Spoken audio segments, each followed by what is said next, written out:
what is the secret for three guys in ZZ Top? And we've been at this, we being ZZ Top.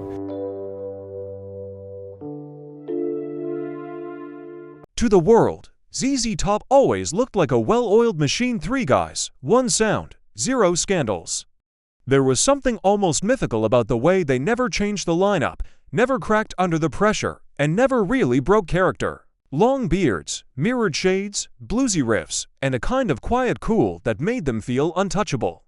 But what fans saw on the outside wasn't the whole truth. Now, at 75, Billy Gibbons has finally opened up, breaking decades of silence and pulling back the curtain on what really happened inside one of rock's most iconic bands.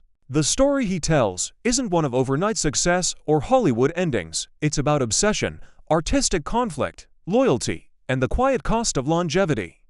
Because behind every stage performance and music video, there were battles creative, personal, and sometimes spiritual. ZZ Top didn't just stand the test of time.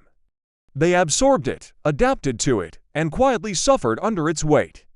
And what Billy Gibbons shares now, after a lifetime of holding back, redefines what it means to keep a band and yourself together through the decades. Billy Gibbons wasn't born into the blues. He was born into music, raised in Houston, Texas, in a family that lived and breathed rhythm. His father, a concert pianist and conductor, was closely connected with the entertainment world, producing shows for legends like Nat King Cole and B.B. King. But Billy wasn't immediately drawn to the spotlight. His early years were filled with percussion, classical music training, and discipline. He studied the drums before ever picking up a guitar, learning about timing, silence, and emotional build-up without uttering a single word. But even as a child, Billy felt something was missing. He didn't want to be a technician, he wanted to tell stories. That pull towards something raw and human found its voice when he discovered the blues, particularly the stripped-down, soulful sound of Lightning Hopkins, a fellow Houstonian whose voice carried pain, humor, and truth in every note. Gibbons listened religiously, then branched out. Muddy Waters, Howlin' Wolf, Jimmy Reed. These weren't just names to him. They were mentors, ghosts he chased through worn-out records and second-hand guitars. And when he finally picked up the strings, it wasn't to impress anyone, it was to feel something that had always been just out of reach. His guitar didn't become a tool.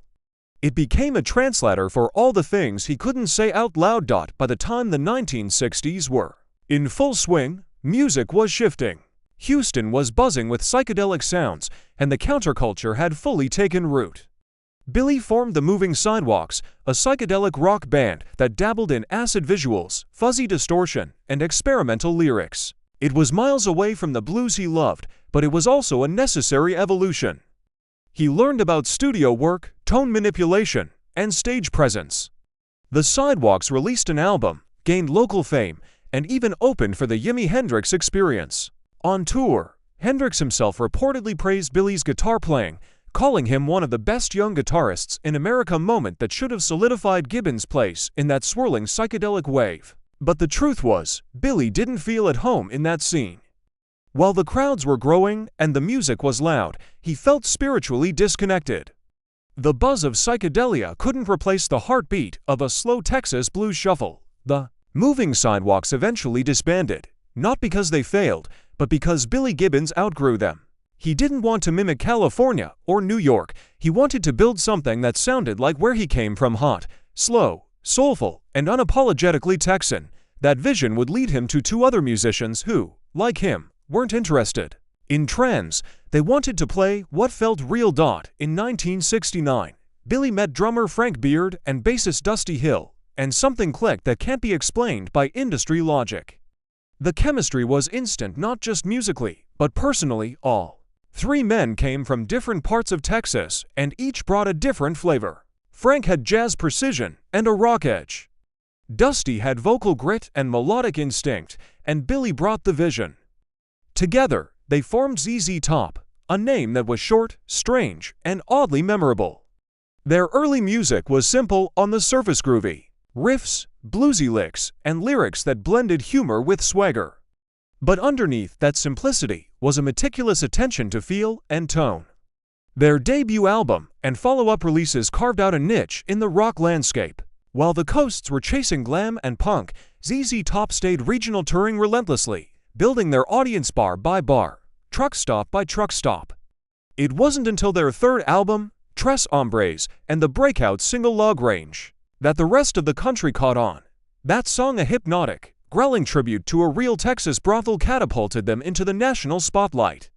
Suddenly, ZZ Top wasn't just a bar band, they were arena-ready, larger than life, and entirely themselves. They doubled down with the worldwide Texas tour, a full sensory overload complete with live animals and desert-themed sets. But even as the stages grew, the lineup didn't. No extra guitarists, no keyboard players, just the same three guys with the same tight bond. It looked like nothing could break them. But fame is a strange thing. It brings you everything you thought you wanted, but it starts to take away the little things that once kept you grounded. As ZZ Top entered the 1980s, the music industry was evolving fast. MTV had become the new gatekeeper, and image was more important than ever. Billy Gibbons, always a gearhead and studio tinkerer, saw an opportunity. With their 1983 album Eliminator, ZZ Top embraced synthesizers, drum machines, and sequenced rhythms, melding their bluesy roots with futuristic gloss.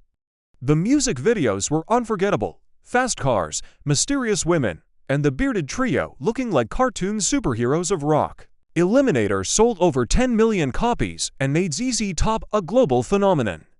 But not everyone was thrilled. Hardcore fans and blues purists accused the band of selling out. The same group that once thrived on simplicity was now draped in gloss. And inside the band, those tensions were real.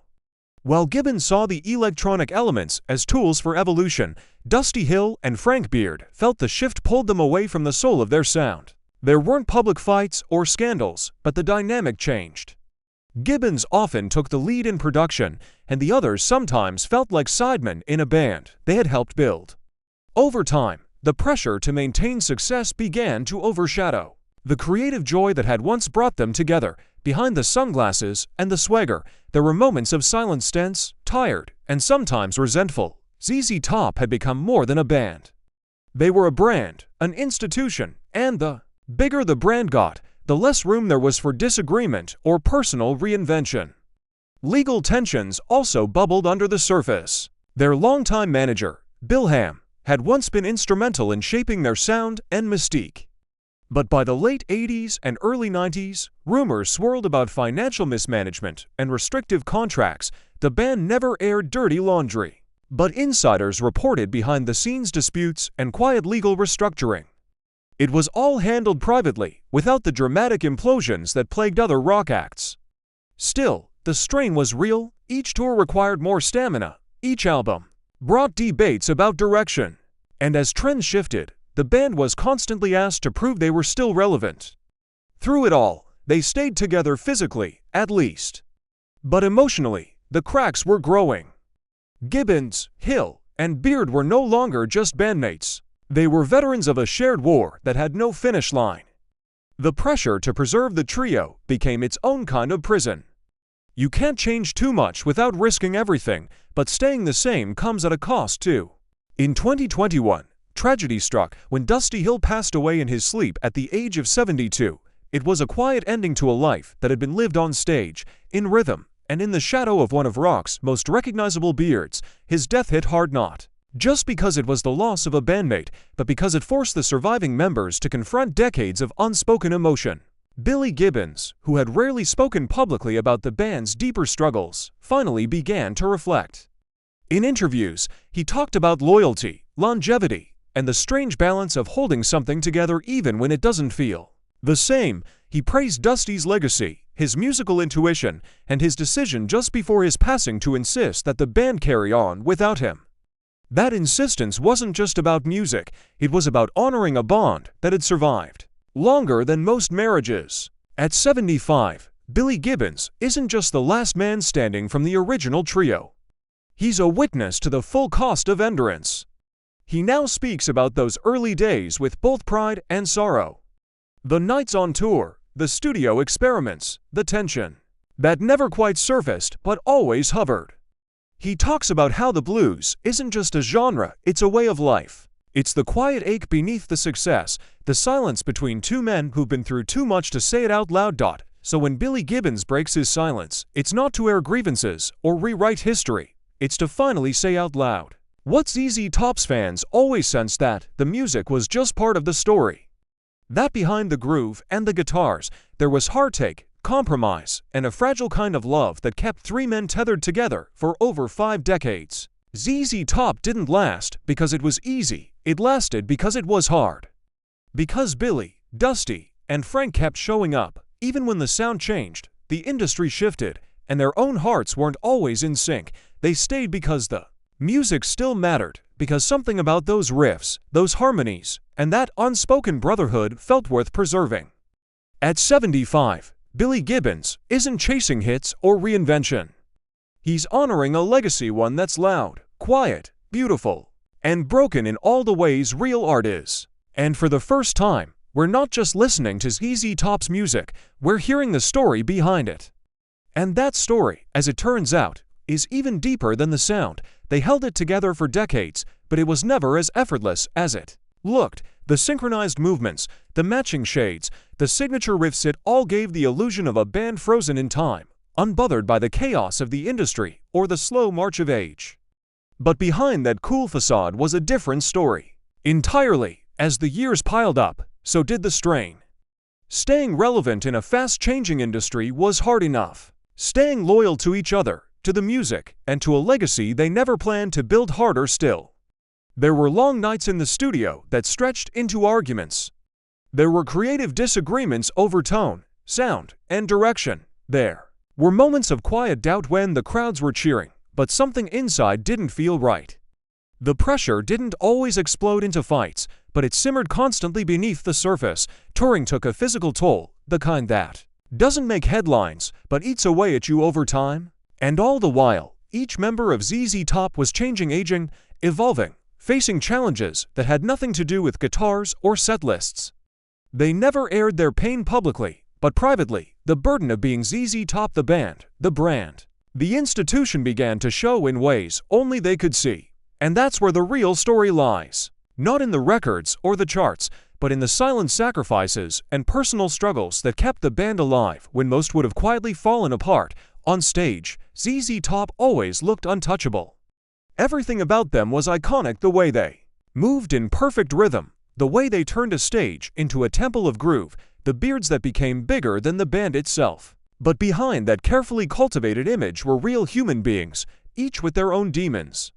Frank Beard, ironically the only member without a beard, battled one of the darkest periods in the band's early success while the band was climbing the charts and selling out venues in the 70s. Beard was descending into a dangerous addiction that nearly destroyed him.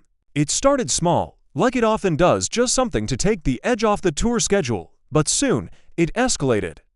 He was using hard drugs just to stay functional, pushing through performances on zero sleep, and spending more money on substances than he was earning from the band. His health was unraveling, his spirit was dimming, and his bandmates watched with increasing concern. Eventually, there was no hiding it, Beard entered rehab, a decision that likely saved his life. But what's most remarkable is what didn't happen. The band didn't abandon him, they didn't replace him, they waited. They stood by him, and when he returned clean and more focused than ever, they picked up where they left off. No drama, no interviews, just silent loyalty. Beard went on to perform with the band for decades afterward. But the pain of that chapter, the vulnerability he faced, never fully left him.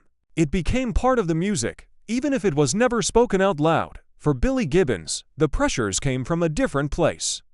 He was the frontman, the spokesman, the face of ZZ Top, but behind the mirrored sunglasses was a man far more introverted and thoughtful than his public persona suggested. Gibbons wasn't one to chase fame. He didn't crave the spotlight the way some frontmen do. In fact, those closest to him describe him as deeply private, someone more at home surrounded by vintage gear and vinyl records than industry parties or red carpets. The flashy visuals and commercial success of the Eliminator era might have made him a rock icon, but it wasn't entirely who he was.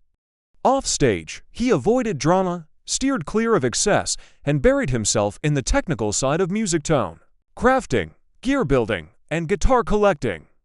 The band's commercial reinvention wasn't his ego at work. It was his curiosity, his desire to evolve the sound without losing its soul.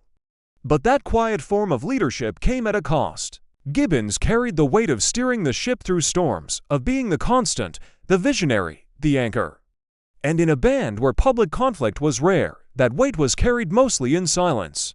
His artistry never wavered, but the emotional cost of keeping the band's heart beating for 5 decades became a quiet burden he wore beneath the cool exterior. He rarely let the public see that side, but if you listen closely to his later solos, you can hear it. Then there was Dusty Hill, the bassist. The baritone, the other half of that iconic visual balance.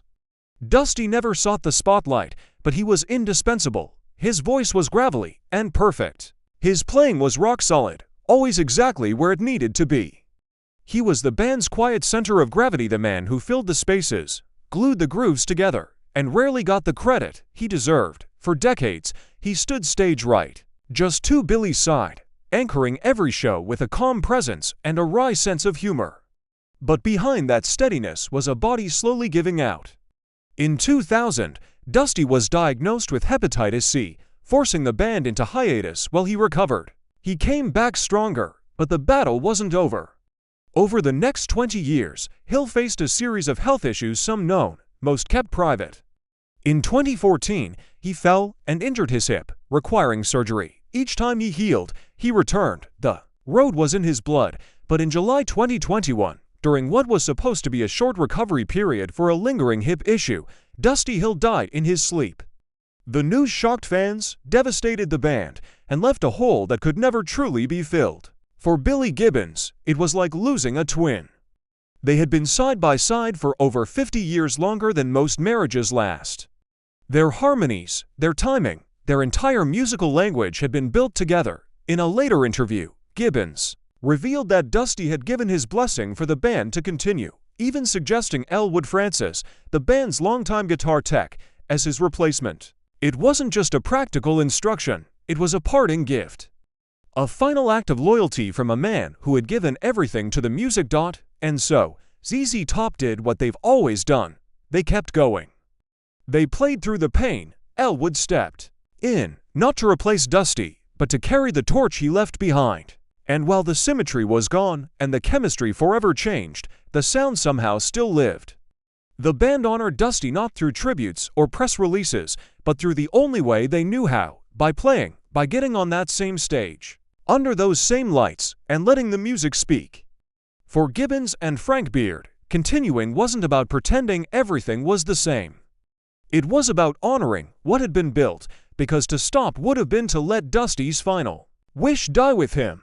And so, the band pressed forward not out of denial, but out of devotion. The loss of Dusty Hill marked the end of an era, but it didn't end the spirit. It just changed it. Now, when they play, there's a different kind of weight in the music. A little more memory, a little more reflection. And when Gibbons steps up to the mic, you can feel the years behind his voice. The love, the pain, the incredible cost of longevity. As of 2025, Billy Gibbons is still going.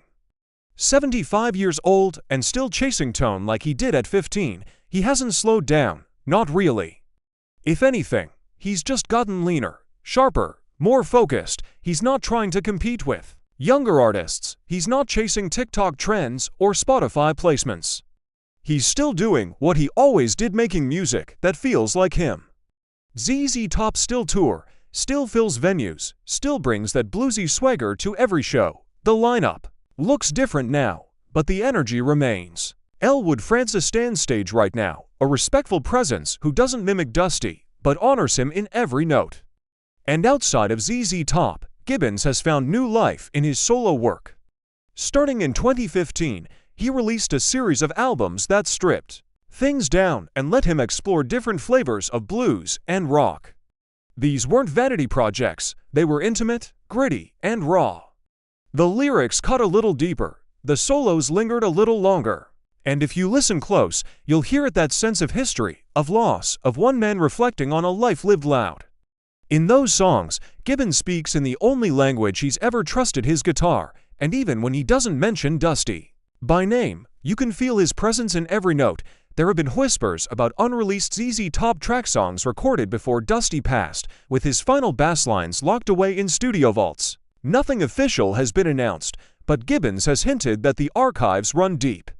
If those songs ever see the light of day, they would mark not just a musical release, but an emotional one, a final chapter in a story that's already lasted longer than anyone expected. For now, ZZ Top keeps rolling, a little quieter, a little older, but just as real.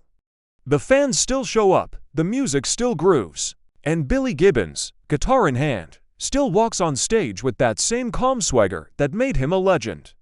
He's outlasted trends, buried friends, and watched the industry change 100 times over, but he never changed for it. He just kept playing, and in 2025, that's more than enough. Because what ZZ Top built wasn't just a band, it was a bond, a philosophy, a sound that didn't need to shout to be heard. And as long as Billy Gibbons keeps showing up, that sound isn't going anywhere.